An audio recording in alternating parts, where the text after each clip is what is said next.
বিজেপির আসা যাবে না, বক্তব্যটা খুব পরিষ্কার। কাজীপাড়া, হ্যাঁ কাজীপাড়া, বিজেপির আসা যাবে না। শুল্কাপাড়া গ্রাম পঞ্চায়েতের উপপ্রধান পিঙ্কি বেগম, তিনি এবং কয়েকজন তৃণমূলের দুধেল গাই নেতা, কোট আনকোট দুধেল গাই, এটা মাননীয় মুখ্যমন্ত্রীর ভাষাতেই আমি বললাম, সেই দুধেল গাই নেতাদের নেতৃত্বে বিজেপির এখানে আসা যাবে না, বিজেপি ভাগো, এই দিয়ে শুরু হলো। এবং তারপরে ধাক্কাধাক্কি, মারামারি এবং শেষে রক্তারোপ, এই যে পুরো ঘটনাটা সেখানে ঘটানো হলো।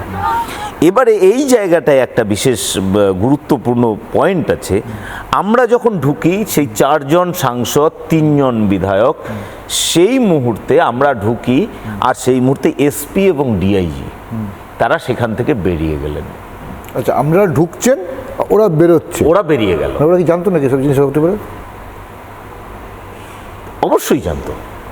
এবং আমার দৃঢ় বিশ্বাস যে পুরোটা পরিকল্পিত, না হলে পরে এত লোক ওই সময়ে দুপুরবেলা বেরোতে পারে।